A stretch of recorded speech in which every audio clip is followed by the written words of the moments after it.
అస్సలాము అలైకుం వరహ్మతుల్లాహి వబర్కాతుహు. సోదరులారా, సోదర మహాశైలరా, ప్రశ్న ఏమిటంటే,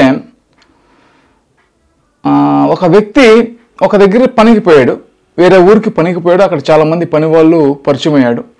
అయితే ఈ వ్యక్తి ముస్లిం వ్యక్తి, అక్కడ పనిచేసే వాళ్ళు కూడా చాలామంది ముస్లిం వ్యక్తులు ఉన్నారు. ఈ ముస్లిం వ్యక్తులతో ఈ యొక్క వ్యక్తి అన్నాడంట, ఏమన్నాడంటే, అన్నా మీరు ఇస్లాం వీడియోస్ చూస్తారు కదా యూట్యూబ్లో, బిఆర్ షరీఫ్ అనే వ్యక్తి ఉన్నాడు, అతను యూట్యూబ్లో వీడియోస్ బాగా తెస్తాడు, ఇస్లాం గురించి బాగా చెప్తాడు, అతని వీడియోస్ ఒక్కసారి మీరు చూడండి అని మన వీడియోస్ని సజెస్ట్ చేశాడు వేరే వాళ్ళకి. అప్పుడు అక్కడ ఉన్నటువంటి ముస్లిమ్స్ అందరికి కూడా నేను తెలియదు అని అనుకున్నాడు ఆ వ్యక్తి. అయితే వాళ్ళందరికీ కూడా నేను తెలుసు. వాళ్ళు చెప్పారంట, ఆ బిఆర్ షరీఫ్ వీడియోస్ మేము ఎప్పుడో చూసామండి, అతనికి ఏం తెలియదండి, అతనికి ఇస్లాం గురించి ఏం తెలియదు అని ఈ యొక్క వ్యక్తికి చెప్తే, ఈ యొక్క వ్యక్తి నాకు చెప్పాడు, అన్న నేను మీ యొక్క వీడియోలు చూడమని చెప్తే ఏం తెలియదు, నీకేం తెలియదు అని వాళ్ళు చెప్తున్నారు, దీనికి గల కారణం ఏమిటి, దీని గురించి చెప్పన్నా, తెలియచేయి అని మనల్ని అడిగినటువంటి ప్రశ్న. అయితే సోదరులారా, సోదర మహాశిలరా, నా వీడియోస్ చూసుంటారు వాళ్ళు. చూసిన తర్వాత మనం ఈ ఖురాన్ గ్రంథంలో ఉండేటటువంటి మెసేజ్ని మనం చెప్తే వాళ్ళందరికీ కూడా నచ్చుతుంది. మన వీడియోలు ఖచ్చితంగా 100% నచ్చుతాయి. ఎందుకంటే ఇది నేను చెప్పేది కాదు,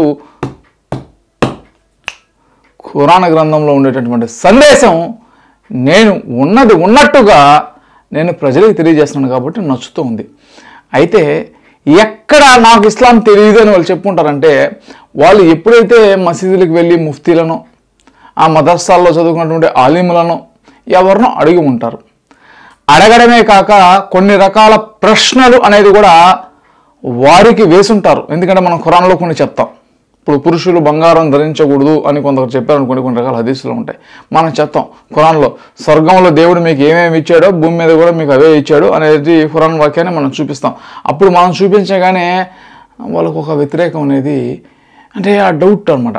ఇప్పుడు చేతబడి ఉంది, దిష్టి ఉంది అని చెప్తారు. ఏమన్నారనైనా దేవుడి చేతుల్లో లాభ నష్టాలు ఉన్నాయి, దేవుడు ఎటువంటి దయ్యాలని భూతాలని చేతబడులని సృష్టించలేదు, ఎవరికి కూడా శక్తి లేదు, అల్లాహకు మాత్రమే శక్తి ఉంది అంటాం. అంటే ఇటువంటి చెప్తున్న తర్వాత ఇవన్నీ కూడా వాళ్ళు అడుగుతారు.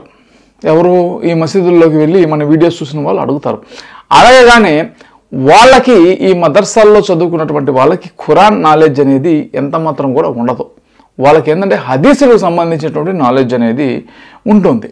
నమాజ్ ఎలా చదివించాలి, జనాజా నమాజ్ ఎలా చదివించాలి, మనకి తరావీ నమాజ్ అనేది ఎలా చదివించాలి, జుమ్మా నమాజ్ అనేది ఎలా చదివించాలి, ఈ ఫరజ్ నమాజ్లు ఎలా చదివించాలి, ఇట్లాంటివి వాళ్ళకి నాలెడ్జ్ ఉంటుంది. దువా అనేది ఎలా చేయాలి, ఇటువంటివి అనమాట. చనిపోయిన తర్వాత స్నానం చేపిస్తారు కదా, అది ఎలా చేపిస్తారు, వీటి మీద ఉంటుంది వాళ్ళకి నాలెడ్జ్. అంతేగాని దీని మీద ఏ ఉండదు. తర్వాత జిప్పుని తిప్పామని చదివామనుకోండి, ఖురాన్ గురించి ఏ ఉండదు. హదీస్ హదీస్ హదీస్ హదీస్ హదీస్ హదీస్ హదీస్ హదీస్ ఇట్లుంటుంది అనమాట. చెప్పా కదా, జిప్పు తీస్తే నిల్లు ఏం ఉండదు వాళ్ళకి. అప్పుడు వాళ్ళు చెప్తారు, ఇవన్నీ మీకు ఎలా తెలుసు, ఈ ముఫ్తీలు ఆలింలు కొందరు చెప్తారు వాళ్ళకి, ఇవన్నీ మీరు ఎలా తెలుసు, ఖురాన్లో డౌట్లు ఇంతకుముందు మీరు ఎప్పుడు అడగలేదే, కొన్ని సంవత్సరాల నుంచి మీరు మసీదుకి వస్తున్నారే, ఈ గతంలో ఎప్పుడు మీరు అడగలేదు, ఎప్పుడు ఎందుకు అడుగుతున్నారు, మేము పలానా వ్యక్తి వీడియోలు చూస్తున్నాం, అతని వీడియోలు మీరు చూడొద్దు, అతని వీడియోలు చూస్తే మీరు గుమ్రా అయిపోతారు, అతని వీడియోలు మీరు చూడొద్దు, అతను గుమ్రా అయిపోయాడు, గుమ్రా అంటే పిచ్చివాడు అయిపోయాడు అని. ఇప్పుడు ఖురాన్లో ప్రవక్త కూడా సందేశం ఇస్తూ ఉంటే వాళ్ళు అనేవాళ్ళు, ఓ ప్రవక్త నీకేమైనా పిచ్చి పట్టిందా అంటే, అప్పుడు అల్లా చెప్పేవాడు, ప్రవక్తకి ఏమీ పిచ్చి పట్టలేదు, మీకు పట్టిందిరా పిచ్చి అని లెక్కలో ఉంటుంది అన్నమాట మెసేజ్. ఇందుకోసం ఏంటంటే, మనం ఖురాన్లో ఇస్తాం కాబట్టి వాళ్ళకి ఖురాన్ నాలెడ్జ్ లేదు కాబట్టి వాళ్ళు ఏం చెప్తారంటే, షరీఫ్ అనే వ్యక్తికి ఏమీ తెలియదు అని వాళ్ళు చెప్తారు. ఇంకా ఏమేమి చెప్పారంటే, ఒకరు ఉన్నారు మన వీడియోలు డైలీ చూస్తూ ఉంటారు, మన వీడియోస్ని వాట్సాప్లో స్టేటస్ పెట్టారు. స్టేటస్ పెట్టగానే ఫోన్లు, ఒక 15 ఫోన్లు, అతని వీడియోలు ఎందుకు స్టేటస్ పెట్టావు, అతని వీడియోలు ఎవరైనా చూస్తారా అనే లెక్కలో బెదిరిస్తారనమాట. చాలామందిని బెదిరించారు కూడా అతని వీడియోలు చూడొద్దు అని. మా ఫ్రెండ్ ఒక అబ్బాయి ఉన్నాడు, ఆ అబ్బాయి శుక్రవారం పూట ఎక్కడికో ఏదో ఊరికి మసీదుకి వెళ్ళాడు జుమ్మా రోజు. అక్కడ కూడా మన ఫోటోలు చూపిస్తూ ఫోన్లో మా వీడియో ఛానల్ పేరు చెప్తూ ఇతని వీడియోలు మీరు చూడొద్దు మసీదుల్లో, చాలా మసీదుల్లో.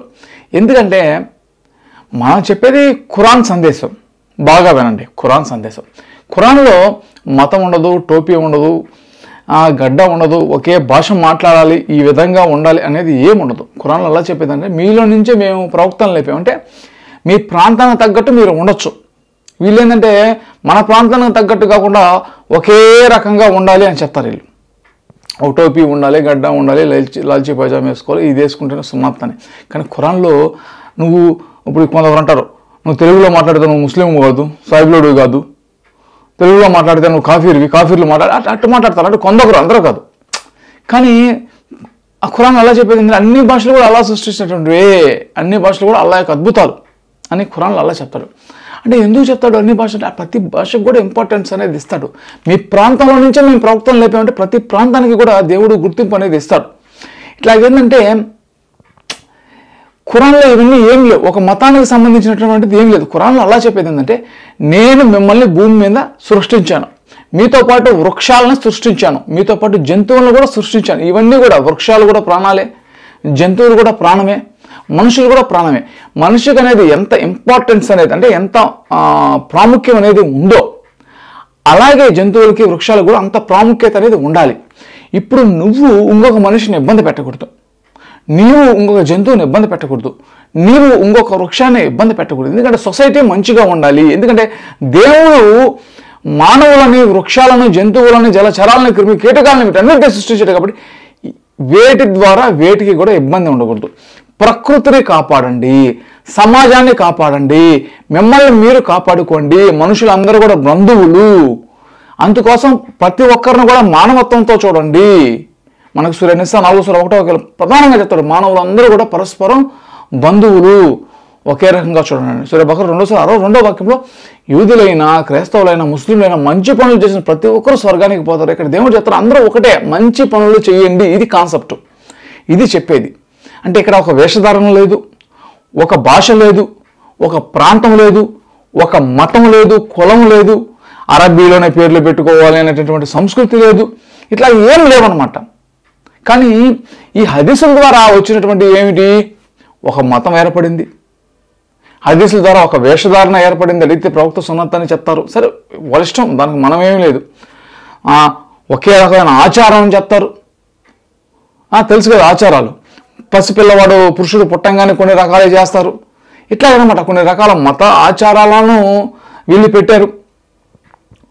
అప్పుడు ఉదాహరణకి సున్నతి చేసుకుంటేనే ముస్లిం అని చెప్తారు, అది వాళ్ళ ఇష్టం, దానికి నాకు వచ్చినట్టు నష్టం లేదు, చెప్తున్నాను మీకు. ఇట్లాగ ఒక మతంగా దీనిని ఏర్పాటు చేశారు.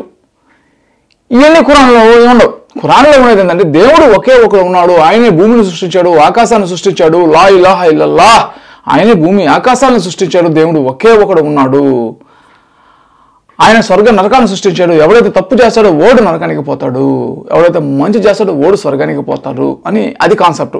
ఇక్కడేంది, హదీసుల్లో ముస్లింగా పుడితే చాలు, గడ్డం పెట్టుకుంటే ఒక రకమైన పుణ్యము, ఇన్ని పూట్ల నమాజులు అధికంగా చేస్తే ఎన్ని రకాల పుణ్యాలు, ఒక్క పూట ఉపవాసం ఉండకపోతే ఎన్ని సంవత్సరాలు నరకము, ఒక్క పూట ఉపవాసంగా ఉండే సంవత్సరాలు వచ్చిన పాపాలు పోతాయి, చేసిన పాపాలు పోతాయి. ఇది అంటే టోటల్ డిఫరెంట్గా ఉంటుంది అనమాట కాన్సెప్ట్. ఇది ఒక కాన్సెప్ట్, అదొక కాన్సెప్ట్. ఈ రకాల కాన్సెప్ట్ల వల్ల ఏంటంటే ఇప్పుడు నేను వచ్చి చెప్తే ఇప్పుడు ఒక ఫౌండేషన్ ఏర్పడిపోయింది, ఒక మసీదు ఏర్పడిపోయింది. ఒక మసీదు కింద ఒక 10 షాపులు ఉంటాయి. 10 షాపులకి బాడీకి ఎంత వస్తుంది? ఒక షాపుకి తలా ఒక 5,000 వేసుకున్న 10 షాపులకు ఒక 50,000 వస్తుంది. ఇప్పుడు ఆ దాంట్లో తీసినటువంటి డబ్బుతో ఆ ఇమాం ఒక ఫ్యామిలీ అనేది బతుకుతూ ఉంది, ఒక ముఫ్తీలు వీళ్ళ ఫ్యామిలీలు అనేది బ్రతుకుతాయి. ఈ ఫౌండేషన్ అన్నింటినీ దెబ్బ కొట్టినట్టు అవుతుంది అనమాట మనం చెప్తే. అందుకోసం ఏంటంటే వాళ్ళు దీన్ని వ్యతిరేకిస్తారు, ఎందుకంటే జనాలు కూడా ఇది అలవాటు పడిపోయింది. దర్గాలకు పోతారు, అలవాటు పడిపోయింది. దాన్ని ఇప్పుడు దర్గాకు పోవడం ఇస్లామే షిర్క్ అని చెప్పి కొందరు జమాతోళ్ళు చెప్తారు. కొన్ని జమాతోళ్ళు ఏమో లేదు ఈ జమాత్కి పోతే నేను ఈ దర్గాలకు పోయేది ఏం లేదు, ఇస్లాంలో సమాధి పూజ అనేది లేదు, నువ్వు నమాజ్కు 5 పూట్ల నమాజ్కు రావాలి, ఇటు జమాత్కు రావాలని ఇంకొక ఆయన చెప్తాడు. ఇంకొక జమాత్ ఉన్నాడు, ఆ జమాత్ అని చెప్తా ఖురాన్ హదీస్ హై, జమాత్కు జానా నహీ హై, దర్గాకు జానా నహీ హై, ఏ ప్రవక్త బాత్ హై హమారా బాత్ నహీ హై అని ఇంకొకటి చెప్తాడు. అంటే వీళ్ళు కూడా ఏంటంటే దీంట్లో ఇస్లాంలో వర్గాలు ఏర్పడి ఒకటి చేశారు. ఒక్కసారిగా వీళ్ళందరూ ఒక దానికి అలవాటు పడిపోయి ఉన్నారు. ఇప్పుడు మనం ఖురాన్ అంటే వాళ్ళకి ఏమైపోతుందంటే అబ్బా మళ్ళీ ఇదంతా దేని అంటే జనాలు అలవాటు పడిపోయారు కదా, అప్పుడు మళ్ళీ మనం చెప్పేది నిజమే కానీ జనాలు అలవాటు పడిపోయారు. అంటే అందరి మనస్తత్వాలు ఒకలాగుండవు, ఒక్కొక్క మనిషి మనస్తత్వం ఒక్కొక్కలాగా ఉంటుంది. అంటే కాలానికి తగ్గట్టు మారుతూ వస్తున్నారనమాట. ఇప్పుడు మూసా అలైహిస్సలాం, ఇప్పుడు ప్రవక్తలు వచ్చారు. ఏ ప్రవక్త వచ్చిన సందేశం, ప్రవక్తలు వచ్చి మీరు అరబీలో పేర్లు పెట్టుకోండి, మీరు మతాలు మారండి, మీరు ఇదే భాషలో మాట్లాడండి, ఉర్దూలోనే అందరూ మాట్లాడండి, మీరు ఇది 5 పూట్ల నమాజులు చేయండి, ఉపవాసాలు చేయండి, ఎటు చేసినా స్వర్గం, ఇదే మెసేజ్. ఇలా ఇప్పుడు మూసా అలైహిస్సలాం వచ్చాడు, ఎవరైతే వాళ్ళ జాతి ప్రజలు హింసిస్తున్నాడో అతన్ని సంహరించాడు. అలాగే ఎంతోమంది ప్రవక్తలు దారి దోపిడీలని ప్రవక్తలు కొందరు ఖండించాడు. మేల్ అంటే హోమోసెక్సువాలిటీని ఒక ప్రవక్త వచ్చి ఆయన దానిని ఖండించాడు. ఇంకొక ఆయన రాజు వచ్చాడు, పరిపాలన జనాలకు మంచి పరిపాలన చేశాడు. ఇంకొక ఆయన వచ్చాడు, ఆయన మంచి గురించి ప్రజలకి తెలియచేశాడు. అంటే ఎంతోమంది ప్రవక్తలు, ఒక ప్రవక్త, వీళ్ళందరూ చేసింది ఇవి. అంటే ప్రజల సంక్షేమం కోసం, ప్రజల శ్రేయస్సు కోసం వీళ్ళు వచ్చారే కానీ ఈ ప్రవక్తలు ఎవరు కూడా ఇప్పుడు చెప్పే విధంగా 5 పూట్ల నమాజ్కి రండి, మీరు జమాత్కి రండి, ఈ ఖురాన్ హదీస్ని ఫాలో అవ్వండి, లేదు ఈ దర్గాలకు పోండి, ఎవరు చెప్పలా. అంటే ఇక్కడ కాన్సెప్ట్ వేరు. కానీ సోదరుల మహాశరీరం, ఇప్పుడు మనం చెప్పేది కరెక్టే, ఇది జనాలకు నచ్చుతుంది. మనం చెప్పే ప్రతి జనాలకి 100% మనం చెప్పే మెసేజ్ జనాలకు నచ్చుతుంది, ఎందుకంటే ఇది దేవుడి మెసేజ్, మంద కాదు. కానీ మనుషులు ఇప్పుడు ఉదాహరణకు ఇప్పుడు ఒక వ్యాపారం, ఇప్పుడు ఎట్లుంటుందంటే, ఇప్పుడు రంజాన్ అంటే ఒక వ్యాపారం, రంజాన్కి అందరూ గుడ్డలు కొనుక్కొచ్చుకుంటారు, ఎంతోమంది గుడ్డల అంగడి వాళ్ళు బాగుపడతారు, ఎంతోమంది చిల్లర అంగడి వాళ్ళు బిర్యానీ అని చెప్పి ఎంతోమంది ఉపాధి అనమాట. ఈ విధంగా జనాలకు అలవాటు అయిపోయింది, అందరికీ ఒక ఉపాధి. దీన్ని మనం పోగొట్టడం కూడా కరెక్ట్ కాదు, జనాలు అలవాటు పడిపోయినారు. కానీ వాళ్ళకి కూడా ఏంటంటే మళ్ళీ వీళ్ళందరూ మేము ఆడ సమాధానం చెప్పుకుంటామని చెప్పి ఎన్ని చెప్పలేం, ఒక మాటలో చెప్పేస్తా, అతనికి ఏం తెలియదు షరీఫ్కి, అతని వీడియోలు చూడొద్దు అంతే. కానీ ఇక్కడ మనం తెలుసుకోవాల్సింది ప్రధానంగా, వాళ్ళు చెప్పేవాళ్ళు వాళ్ళు చెప్తుంటారు, వాళ్ళదే కాదు, మనం తెలుసుకోవాల్సింది వాళ్ళు చేసుకునేది ఎవరు చేసుకుంటారు. ఇప్పుడు ఒక మనిషి చనిపోతే ఒక 5,000 10,000 వచ్చి ఇమాం చేత మనం మొత్తం స్నానం చేయించాలి, ఒక ఆచారం లాగా అయిపోయింది.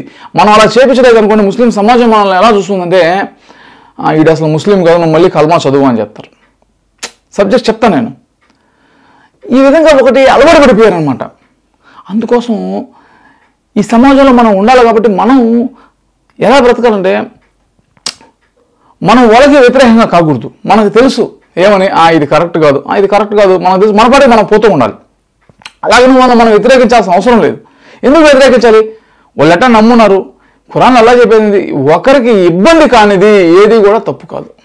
మనకి ఒకటి ఇబ్బంది లేదన్నప్పుడు దాని గురించి మనం చూడకుండా పోతూ ఉండాలి.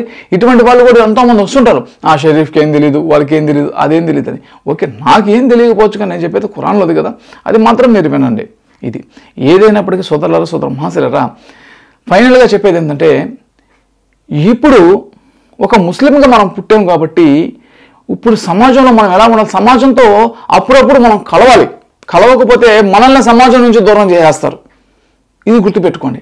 ఇందుకోసం ఏంటంటే ఎవరిని మనం వ్యతిరేకించాల్సినటువంటి అవసరం లేదు. ప్రతి ఒక్కరితో కూడా మనం కలిసిమెలిసి మాట్లాడాలి. ఇప్పుడు మనం ఎలా చూస్తున్నామంటే, వాళ్ళని ఏదో శత్రువులు తప్పు, వాళ్ళు కూడా మన శత్రువులు తప్పు. ఎందుకంటే అందరికీ ఒకరికొకరు బంధువులు. ప్రతి ఒక్కరితో మనల్ని ఎవరైనా వ్యతిరేకించినా మీరు మంచిగా మాట్లాడండి, వాళ్ళ యొక్క ఆచారాలను కూడా గౌరవించండి. ఒకరికి ఇబ్బంది లేనటువంటి ఆచారాన్ని దేన్నైనా సరే గౌరవించండి. మనకు వచ్చినటువంటి నష్టం ఏమీ లేదు. ఖురాన్లో అల్లా చెప్పేది కూడా అదే. అంటే ఒకరికి ఇబ్బంది లేని అది, ఎందుకంటే వాళ్ళకి అలవాటు పడిపోయింది, దాని గురించి ఏం లేదు. ఎందుకంటే మనం ఎన్నో రకాల తప్పులు చేస్తుంటాం. ఇది ఇంతేగాని ఇప్పుడు ఖురాన్లో అల్లా కూడా చెప్తాడు, మీ తల్లిదండ్రులను మంచిగా చూసుకోండి, అల్లాని ఆరాధించవద్దు అంటే దాని విషయం తప్ప మిగతా విషయాల మొత్తం కూడా మంచిగా చూసుకోండి అంటాడు ఖురాన్లో. ఇట్లాగనమాట. ఒకవేళ వాళ్ళు ఏదైనా తప్పు చేసినప్పుడు కూడా వాళ్ళని మనం క్షమించి వాళ్ళతో మనం మంచిగా మాట్లాడుతూ ఉండాలి. అది సోదరులు, ఇట్లా చేస్తే మన జీవితం అనేది హ్యాపీ కూడా. మనకు తెలుసు ఏది మంచి ఏది కరెక్ట్, మనం ఖురాన్ చదువుతాం కాబట్టి వాళ్ళని కూడా మీరు ఖురాన్ చదవమని చెప్పండి, ఎటువంటి ఇబ్బంది అనేది ఏమీ కూడా లేదు. ఇది అంటే ఇదంతా ఏంటంటే నేను మీకు బాగా ఆలోచిస్తారని చెప్పాను. ఖురాన్లో అలా చెప్తాడు, ఎవరైతే బుద్ధి పెట్టి ఆలోచించారో వాళ్ళు జంతువుల కంటే హీనులు అంటారు. అందుకోసం ఏంటంటే మనం తెలివిగా బ్రతకాలి, బుద్ధితో బ్రతకాలి. ఇది కాబట్టి వాళ్ళు వ్యతిరేకించేది దేనికంటే ఇప్పుడు అన్నీ వచ్చేసాయి. ఒక మతంగా ఇస్లాం అనే దాన్ని ఒక మతంగా చేసేశారు. దీన్ని చాలామంది ఒక కమర్షియల్గా చేసేశారు. చాలామంది వాళ్ళ స్వార్థాలకు వాడుకుంటున్నారు. ఇప్పుడు మనం అది కాదు ఇది కాదు అని ఒక్కసారి వాళ్ళ భవిష్యత్తు, వాళ్ళ కుటుంబాలు దెబ్బతింటాయి కాబట్టి వాళ్ళు అలాగే ఉంటారు కాబట్టి వాళ్ళని కొడతా కూడా మనకు అనవసరం, మన పని మనం చేసుకుంటూ పోదాం. ఇది సోదరులారా సోదరు మహాశయ. అయితే వాళ్ళు వ్యతిరేకించేది మాత్రం దీనికి. ఇది సోదరులారా సోదరు మహాశయ, ఇదంతా మీరు తెలియజెప్పాలని ఎంతసేపు నేను అదంతా కూడా చెప్పాను. మరి టైం ఎక్కువ అయిపోయింది, టైం వేస్ట్ అయిపోయింది అనే లెక్కలో ఆలోచించకుండా మనం ఎందుకు చెప్పాము ఏంది అనేది మీరు ఆలోచించండి. అది సోదరులారా సోదరు మహాశయ. ఇటువంటి మరింత సమాచారం మీకు కావాలంటే, ఇంకా మరిన్ని వీడియోలు కావాలంటే మన యూట్యూబ్ ఛానల్ కూడా మీరు దయచేసి ఇన్షాల్లా మీ వంతు సహాయం అనేది మనకు చేస్తూ ఉండండి. ఇప్పుడైనా కదా ఎప్పుడైనా సరే మీకు వీలైనప్పుడు మీరు చేస్తూ ఉండండి.